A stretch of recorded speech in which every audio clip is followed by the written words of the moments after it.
Hello guys, it is Fate here, and today I'll be doing What If Naruto Left Konoha, Part 1. So, let's get started. This is going to be a Naruto X Mei Tamuri fanfic. Yeah, I'll leave a link to this fanfic in the description, and Naruto will use Lava and Boil release in the story. Naruto is going to have a different personality, because the author always hated his happy-go-lucky personality, and Naruto is 14 and Mei is 26. It just gets kind of weird, but who knows. I refuse, Naruto announced to slag-jawed Jiraiya. Well, what do you mean refuse? I'm not going training with you. I have other things to do. Naruto explained to his sage. He refused to go on a 2-year training trip. He had other things to do than waste his time with the pervert. He had to learn how to control it. He had to learn how to harness it. If he could do that, then he would make his mother, the Uzumaki clan, and the Lost Whirlpool country proud. And he would do it. How can you have better things to do than train with the Toad Sage of Konoha? Naruto shrugged. This guy could get on someone's nerves. I said no, goodbye Jiraiya. Naruto jumped off the roof of the Hokage building, leaving behind a shocked Toadman. Naruto ran toward the street and saw looks of disgust and hatred most villagers directed at him. He ignored them. As far as he was concerned, Konoha was dead. Konoha was dead to him. They never did anything for him. Even when he tried so hard to earn their respect, all they did was spit on him. Not for much longer, though. Naruto arrived home and got out of the orange jumpsuit that had begun to make him cringe at the very sight of it. Sure, he liked orange and all, but not a full jumpsuit of it. He needed something else. Luckily, he already found something. Naruto walked into his bedroom and looked around. Everything seemed so plain, so normal. So normal. He smirked. Looks could always be deceiving. From the door he walked to the center of the room, and knelt down to what appeared to be just another wooden plank on the floorboard. He cut his finger and pressed it onto the wood. It lit up and darkened the room for a few seconds, before an unlatching sound could be heard, and Naruto moved back the plank out of the way.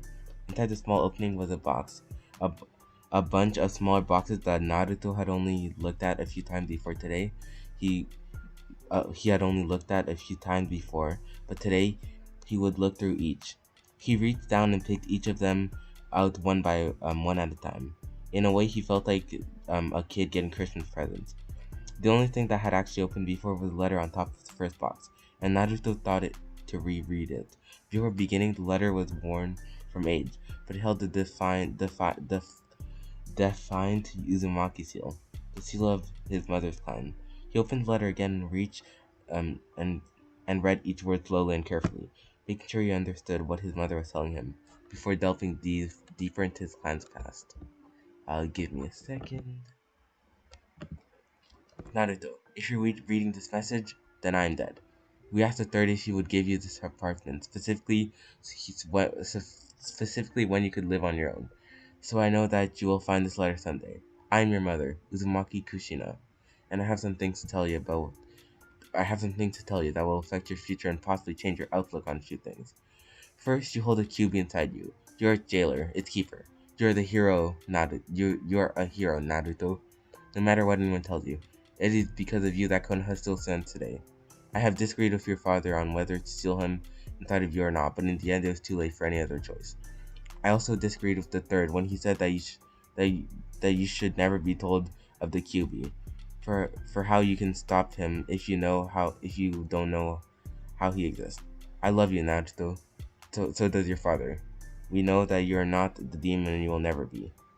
My clan, our clan, the Uzumakis are an old clan of the Whirlpool country, a small but powerful country indeed. The Uzumaki were the village leaders, and most if not all of the citizens were from a branch family of our own. Branch family still held their original family name, but took up the Uzumaki lineage, as we were not often at war with Kirigakure for land rights, and I grew up in the conflict. Our people have a strong bloodline, one that awakens near adolescence. It will give you power that many have never seen, but you must control it. Kiri took in many refugees when our country was disbanded. If you wish to learn from true Uzumaki, look there first. Be warned though, if you find a branch family member, they might not take kindly to a pure blood such as yourself, Naruto. While we never openly discriminated against them, many of the original Uzumaki held disdain for the lower families, seeing them as pretenders. Also, I'm going to be saying Naruto as Naruto because that's pretty much apparently the correct way to say it, and pretty much Sasuke is the only one who is actually saying his name correctly in Naruto, so that's surprising. I hope it doesn't annoy you. I can have a French accent. French is my first language, so it's not too hard. Only true Uzumaki awaken our bloodline, and rarely would it have been able to be taught to lower families. Look for someone who has common traits of an Uzumaki, or can use our bloodline, and then only then will you find a fellow survivor. Most of our clan's women have red hair like my own, and the men generally have brown or red hair as well. I doubt appearances will be helpful, so look out for people who use their bloodline. The lava and boil release. You will know, Naruto. I believe in you. I left for Konoha looking for peace, and I found it along with your father. He can be a baka, but I still love him, and I always will. Naruto, I'm going to finish this letter now. I hope you can read all of it. I had to write fast. The doctors tell me it won't be long now, but I have to finish this last message to you. No matter what happens, Naruto, I know that you will make us proud. Whether I cannot talk, sorry, it's 2 a.m. I was just like writing on a whole book report, like reading a book for 2 hours. It was annoying. It was only one freaking chapter. I know that you will make us proud, whether it be in Konoha or elsewhere. I left a few parting gifts, as did your father. You should find them in the boxes. Good luck, Naruto-kun. I know that you will become the greatest shinobi. Naruto read through the message with a sad smile on his face, knowing that was his mother's final goodbye to him. His father was unable to write anything to him, but he understood the position the man was in. He set the letter down and opened the first box. Slowly, to surprise himself, he was utterly shocked at what he found. He took out the first thing in the container and examined it closely. It was a ninja headband. The peculiar thing was that it did not hold the Konoha symbol. Instead, it held the Uzumaki swirl, and the fabric was red. Must have been my mother's, since she was a kunoichi of the Whirlpool village. It held what must have been Kushina's battle outfit. A red robe-like uniform that would cover only her torso. There appeared to be pink short shorts. There as well Fuka's uniform from Shippuden filler arc. Naruto blushed at the thought of a woman in this uniform and quickly set it aside, nearly folded as to not disturb it too much. He found a note on the uniform and read it. Naruto-kun, this is my favorite kunoichi outfit. It was a bit provocative, but it got the job done. Maybe you can find a nice little Uzumaki girl and give this as a present of the old times. Naruto blushed at the thought of finding another Uzumaki, especially a girl no less. He set the note down and grabbed what appeared to be another set of clothes. But he was unprepared for what they could be.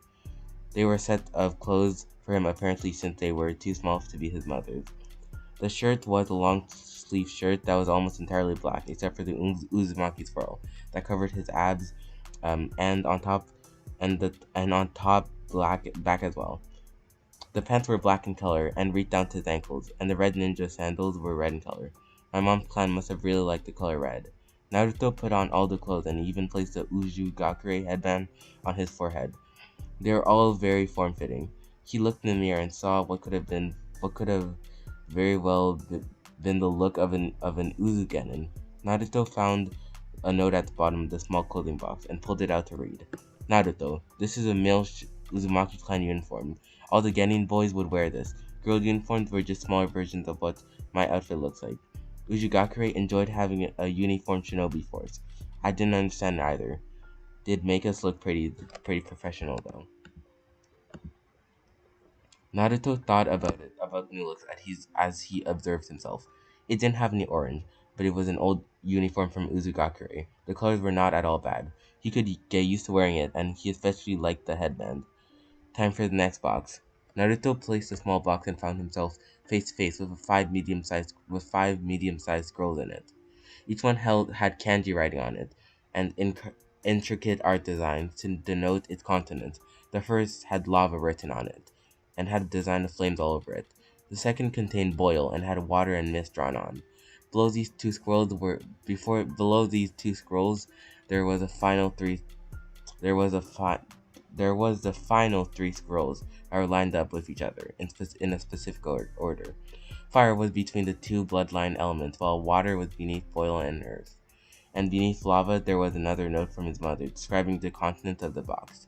Naruto, our bloodline allows you to use three nature elements in different combination to create two rare elements most have never been ever heard of before.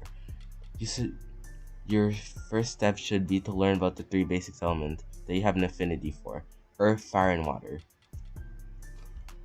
Upon understanding how to manipulate each of these elements, your bloodline will allow you to mold your chakra simultaneously to create lava or boil. Fire and earth are combined for lava and water, and fire combined for boil. You will notice that fire is integral, to know, because you will need it for both of the special elements. Naruto smiled. This was the Uzumaki heritage, the defining factor of why the Uzumaki clan was unique. Naruto knew that he had to continue this line, and he refused to take up his father's name because of his devotion to Whirlpool. He did not hate his father, but he knew the Namikaze clan was no more, and he would only gain enemies if he was to become the last Namikaze. So he would say Uzumaki and make a difference, and he promised to make both parents proud. Naruto placed a scroll box near his clothing and grabbed the next box, and it was somewhat heavy. Naruto opened it to find a plain scroll with the Namikaze written on it. It also held a neatly stacked pile of 3 prog kunai, confusing Naruto. What kind of kunai are these? Naruto found a note in different handwriting. It must have been from his father. Hey Naruto, your mother told me we're making like a time capsule or something for you. So if I put my favorite jutsu just so you can use them someday in the scroll, it contains instructions for the Hiroshin and the Rasengan, 2 jutsus I'm really well known for. The Rasengan hasn't gotten completed yet, but I know you can finish it. If I don't. The 3-pronged kunai are used in conjunction with the Hiroshin. Read more from the scroll. See you later, Naruto. Well, Dad was excited. Naruto picked up one of the kunai and played with it in his fingers, testing its weight and how it felt in his hand. He immediately noticed the seal on the grip of the kunai and guessed that it was a piece of the Hiroshin technique. He smiled upon placing kunai back on the stack, figuring that he could effectively weld them with practice. Then Naruto came to the final box and opened it to find money, and lots of it. The Ryo coins were all stacked and wrapped neatly, and Naruto counted tens of thousands easily. He also noticed a few books off the sides, probably journals from his parents. I suppose this is my inheritance. Thanks, Mom and Dad. Naruto had decided that he would not stay in Konoha for much longer, and he knew that it was impossible for him to bring along all the money, so he came up with a great plan. It was short and a simple checklist. More ramen cups, important ninja stuff, sad face. With the newly created list in mind, Naruto placed enough money inside Gama-chan to stuff the frog's face in. He then placed all his boxes back inside to seal its face for protection. Looters could come by while he was gone, and he refused to lose his last connection to his parents.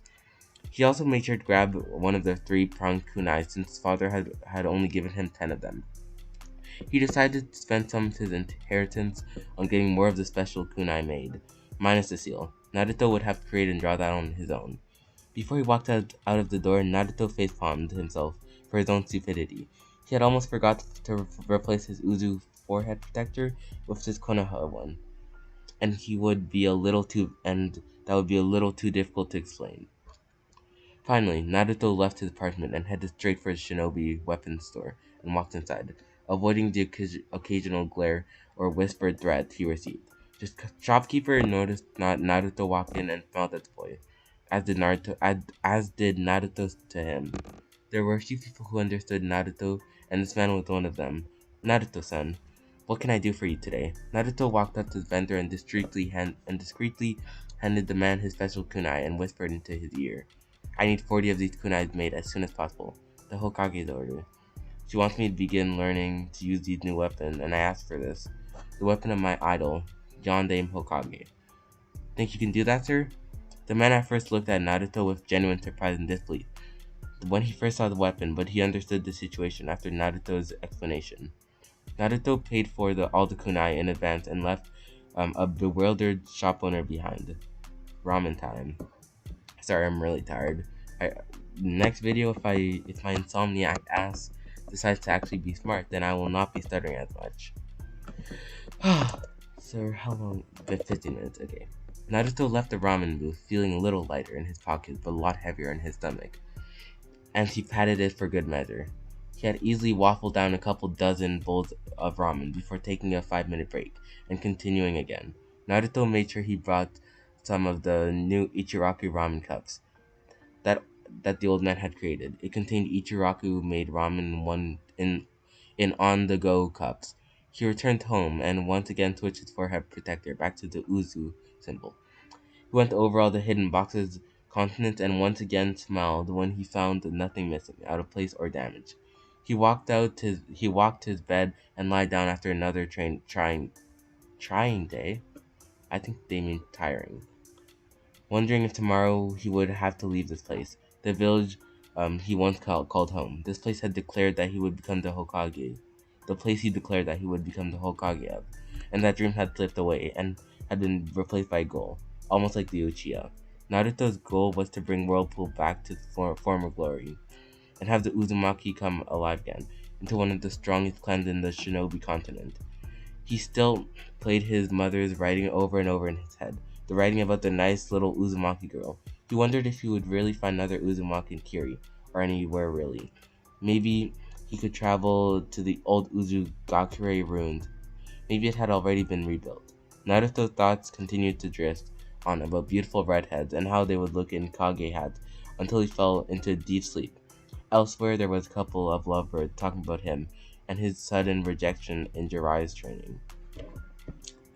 Hokage Tower. I just don't get it, Tsunade. The Gaki seemed receptive enough in my previous training. Why wouldn't he just want to go on this training trip with me? Now? Jiraiya complained to the busty blonde Hokage. Jiraiya complained to the busty blonde Hokage as she sat annoyed by the pervert's tirade. I don't know, Jiraiya. Maybe he just didn't want to be around your perverted ass for 2 years. I know I wouldn't. Tsunade mumbled the last part, but Jiraiya still picked it up and scowled at his own teammate. But Tsunade, Haim. Tsunade just held up a hand for quiet. Jiraiya, you can't force a boy to go train with you. I'll admit he acted somewhat different in the past month or so, but maybe he had decided to follow his own footsteps instead of walking over others. You can't keep trying, but I won't force a poor boy, and you shouldn't either. His mother was just as stubborn, and we all know how difficult it was to convince her about anything. Jiraiya cringed at the thought of an annoyed Kushina. He could still recognize and count all of her inflicted bruises. I suppose you're right, Tsunade. We can force him, but what about the Akatsuki? We can't just leave him defenseless. If I can train him, how will he become strong enough to fight them? Tsunade sighed and got up from her chair. She turned to look out the window. Akatsuki. They always have to make things complicated. We will have to see. We will just have to see. Naruto may surprise us and start training on his own. He obviously had some reason to not go with you, so we will wait exactly 1 month and see how his progress comes. Jiraiya walked over and joined Tsunade in looking out over Konoha, both contemplating the blonde genin and his future. Tsunade turned to Jiraiya with apprehension in her eyes and a frown, and he looked back to her confusedly. Do you think we should tell Naruto about his parents? Jiraiya went wide-eyed in surprise, but quickly schooled his features to serious face he used very rarely. No, he isn't ready to understand yet. He won't understand. Why was it kept from him? He must mature first. Or why it was kept from him. He must mature first. Then maybe he can accept the truth. Tsunade continued to look at him and then looked down to the ground in regret and shame. I hate lying to him. He deserves to know. Jiraiya frowned and placed a reassuring hand on her shoulder. Don't worry, Tsunade. He will come to find out in time. For now, we must believe in his father's wishes and the third decree and hope that they were right. I believe in their decision. Tsunade shrugged off his hand and went back to her desk. She held her frown as she took out a sake bottle and filled a single cup, making Jiraiya frown. He watched as she drank the alcohol slowly and set the cup back down, thinking about something. Finally, she answered him quietly, and she did with regret drenching in her voice. I'm not sure I believe it anymore, Jiraiya. 2 days later. Here you are, Naruto-san. 40 kunai, as per Hokage's order. I hope you use them well. I'm sure the Yondaime would be proud to see his weapon used by another strong shinobi. Naruto smirked at the weapon maker. Oh, he was proud alright. You flattered me with your praise. I don't plan on letting him or anyone else down. I'm going to train and become really powerful. It is my dream to become the Hokage, you know? Naruto faked the speech and gave a smile to the man before walking out with a small box filled with dangerous weapons. He hummed a small tune as he walked back home to finalize his preparations in leaving Konoha. He had already packed his essentials into a large scroll and had placed all the family inheritance into the same large scroll. He had prepared to carry on his back. He asked Tenten where to find one since she often used scrolls for sealing things, and she had pointed him in the direction of her father's door. He had given Naruto a large side scroll that felt as light as a feather. Surely some other sealer juice to scroll paper couldn't be that light. All of his remaining cash and family scrolls had been sealed away, including more than half of his kunai. Naruto would keep 5 3-pronged kunai in his waist pouch. The rest would be sealed away for later use. He would also had garnered together most of his survival equipment into large scrolls, as well as each object group sealed away from each other on the large scroll, along with labels that made it easy to remember where he had placed things. He decided not to leave tonight, and he decided that he would leave tonight and head straight towards Kiri, possibly booking himself a ship for the Uzugakure ruins. He figured that it would be a tourist attraction by now. Not for long though. It would be returned to its rightful owner. He had prepared a small goodbye note that would have been delivered straight to the Hokage directly after he left the village. He had no doubt that Konoha would come after him, but was confident that he would be able to outrun the search party if he left quickly enough. Okay, holy crap, my eyes feel like shit right now. Holy crap. Jiraiya, though, he would be a real problem. If you somehow found out Naruto was leaving, he could easily track him down, but Naruto already had a foolproof plan to stop the old pervert. He just needed Jiraiya to stop by tonight, and it would be done. Eventually there was a knock on the door, and Naruto smirked. The trap was set. He quickly snagged the scroll and placed it hang off his back. He then placed his hand into an iconic hand sign and whispered his jutsu name. Shadow Clone Jutsu, or Kage no Bunshin. I don't know, I think that's how we say it in Japanese. He ordered the clone to stay in the room and not to come out until he gave the signal, and with that Naruto left the bedroom to enter the door. He walked up and looked through the peephole and confirmed the old hermit had arrived before he opened the door and allowed him in. Hey kid, I hear that you might consider training. Glad the boy finally came around. Naruto hid a smirk and nodded, motioning the man to sit down on his couch. Yeah, I was thinking about it. Yeah, I was going to plan on trying to cook something for tonight while we talk about the 2-year trip. Do you mind if I step out for a while to get some ingredients I left? I left someone to keep you company. Naruto fake pleaded, and Jiraiya's eyes went from narrowed suspicion to genuine surprise. Sure, Naruto. But who's going to keep me company? Naruto did smirk. He then called for one of his clone to come out. Jiraiya turned toward Naruto's door and instantly got a nosebleed and started scribbling down notes on his research paper. Oh no! Naruto's clone came out of the bedroom with nothing on but a small bikini covering her modest parts, and she winked to Naruto and he winked back. Naruto's clone then sat down next to Jiraiya and gave him the cute eye treatment that practically knocked him out from blood loss. Alright, I'll be back soon, Jiraiya. Naruto-chan. Naruto looked to Naruto, who waved goodbye and blew a kiss for luck. The clone knew her boss's plans, and she also knew her own part in it. Act cute and distract the pervert while Naruto-kun escapes. She looked to the man in question and found him pleasantly knocked out from her chosen outfit and smirked. It looked like Naruto would get a clean getaway.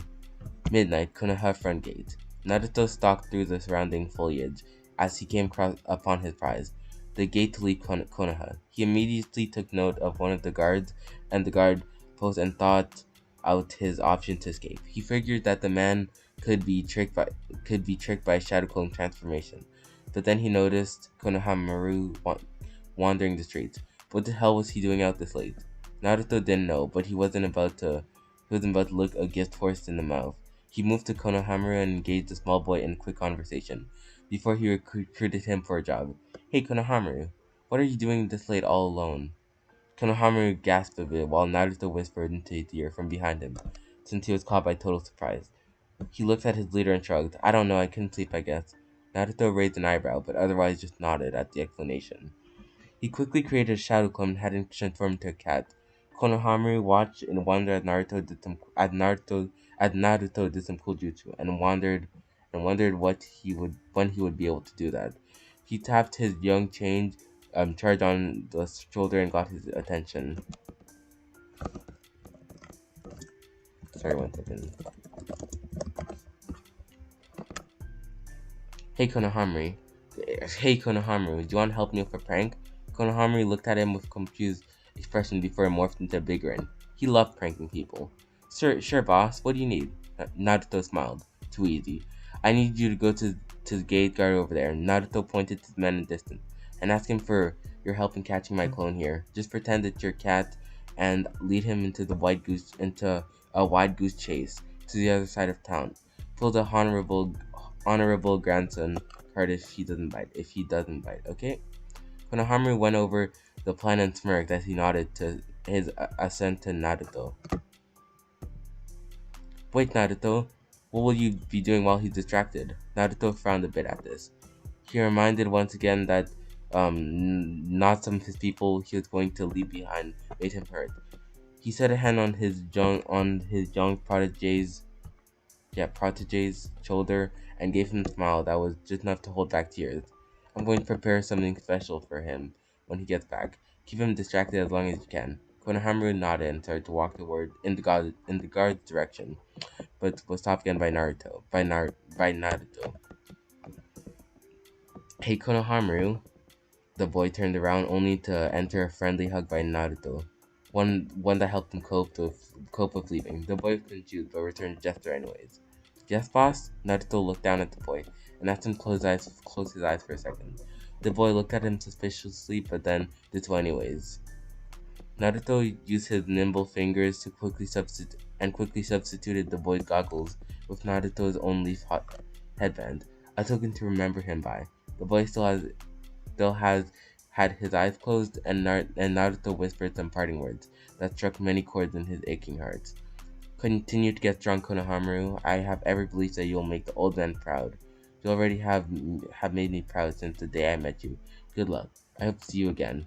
Naruto disappeared into a nearby tree and watched the boy open his eyes and felt his forehead and looked to find Naruto's headband, and he wore a melancholy expression as if she understood Naruto was really leaving. The young boy looked around for him until he wore a sad smile and let a few tears go, making Naruto finally let loose his own share of sadness. Goodbye, Naruto Nichan. Okay, I want to watch my. Alright. Sorry, I'm in call with my friend.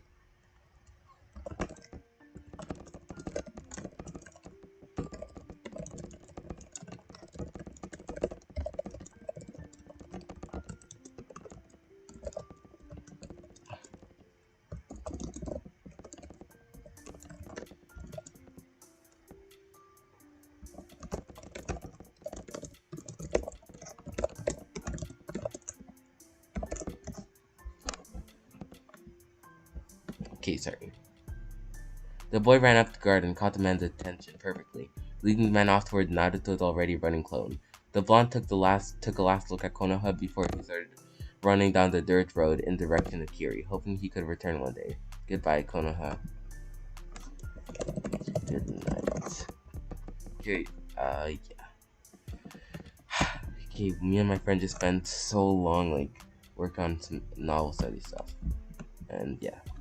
Tsunade sat on her desk the following morning of Naruto's escape. She still had to yet receive his letter. Shizune was due to bring her any nightly mail that the Hokage might have received, and she was sipping some green tea in preparation for more paperwork. Do you want me to end? Oh, sure. Nothing calms you more than green tea. Tsunade smiled at the thought, and continued smiling even more, even when Shizune entered with a large single piece of mail that handed it to her.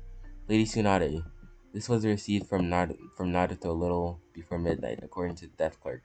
Tsunade looked up at her and down to the letter, curious what the boy would send a message to her when he could just visit. Okay, this is over. Wonder what the kid wants. Tsunade opened the letter and began to read as with Shizune watching her carefully. Tsunade's face went from shock to disbelief and finally to unbridled anguish as she let loose heavy tears and began to sob. She pushed herself out of her chair and went straight to the window, leaving Shizune wondering what the hell was wrong. What did Naruto do? Tsunade's cry of anguish resonated throughout the village, reaching even the ears of dozing Jiraiya. Naruto! Jiraiya looked up to see Naruto still in her place on the couch, playing with her nails, even until until she heard the grieving cry and knew it was her cue to leave. Oh, looks like it's time to leave. See ya, pervert! And with a puff of smoke, the attractive temptress was gone. Jiraiya stared at the spot she was once and found his mind wandering. Where was Naruto? How long had he been out? What did Naruto do when he was asleep, and why did he miss it? Then he finally remembered what made him wake up. Tsunade's cry for Naruto. Deciding that something was seriously wrong, he bolted out the apartment's window and headed straight for the Hokage office. What he found disturbed him greatly. There was an utterly wrecked Tsunade sobbing on the floor, with an equally saddened Shizune trying to futilely comfort the Hokage. Neither seemed to pay attention to the man as he examined the room until he looked for threats, but was unable to find any. Jiraiya looked more closely as he saw Tsunade holding something in her palm. A necklace, a locket. Upon looking closer, his face went to utter disbelief and great sadness as he pieced together the clues. Oh God, no! Jiraiya whispered and looked one more time at the necklace. It was Naruto's necklace, the same one that was gifted to him by Tsunade, the same one that tethered the two together, the bond that was unbreakable. It was one of the many bonds that Naruto had broken his leave from the village. Jiraiya went to the desk and picked up the discarded letter and did his best to read the smudged writing, no doubt from Tsunade's tears. Tsunade, Bachan, if you're reading this, then I have already left the village. I can never tell you how sorry I am for leaving, but I came to this decision as last resort. I discovered that my heritage left behind for me a month ago, and since then I have been deciding how to handle many changes that it has caused. I hold no anger towards any of you, only the people who hate and had mistreated and misunderstood me that reside in this village and have earned my animosity. Oh yes, okay, chapter over. Well, almost over. I have left for lands unknown to learn and master my bloodline that my mother had left for me. Please do not follow, for I do not wish to come back now. Maybe someday, but not now. I have returned your necklace to you because I feel that because I came to this decision of leaving the village, I broke our pact, our promise. I'm no longer fit to wear that necklace, and I can never be strong enough. But I hope that I can make you and everyone back in Konoha proud, just like I'm going to make my parents proud too. Goodbye, Bachan. Thanks for everything. You are worthy, Naruto. How could you just leave Konoha? How could you leave me? Tsunade sobbed, and Shizune was still no better off. Remembering how kind the boy was, how could he just leave? Jiraiya looked out the window after dropping the letter, like it was acid, and thought about the predicament. Naruto, why? Jiraiya, the man looked down to Tsunade and saw her gripping his shirt on her knees, practically begging him. His eyes widened as he took the woman's hand into his own, trying his best to comfort the heartbroken Hokage. Jiraiya, bring Naruto back. Please, I can't. I can't just declare him a missing nin. I'll resign before I do. Bring Naruto back. Jiraiya turned serious and nodded. And, hopping and leaning on the window. He looked over his shoulder. "I will, Tsunade, I promise." Fake promise. And with that, the man was gone on full leave, leaving Tsunade to get herself together and begin her day. A day without a blonde Gaki, a day without any annoyances or problems, a day that she wasn't insulted about her age, a day without her little Naruto. 1 week later. Whoa, so this is Kirigakure. This is where Haku and Zabuza were from, right? Naruto quietly whispered to himself in wonder as he got off the boat and entered the harbor of the hidden village's home island. He saw the mountains off in the distance, and he figured that was the village's natural barrier to the outer part of the island he was on. He saw his path and readjusted his scroll on his back before he started walking, a hopeful smile on his face. "Kirigakure, here I come." So this is the first chapter, and yeah, that I'm going to be ending this video here. I hope you guys enjoyed it. This is my first fanfic, or what if, on this channel. Um, yeah, I don't think there's much more to say to it. I'm really tired. I'll probably edit this tomorrow morning. But yeah, this is my first fanfic on this channel, and my original channel was What If Deku, but I ended up just not uploading on it because I got bored of My Hero Academia. I hope you understand, and I will see you guys in the next video. Peace.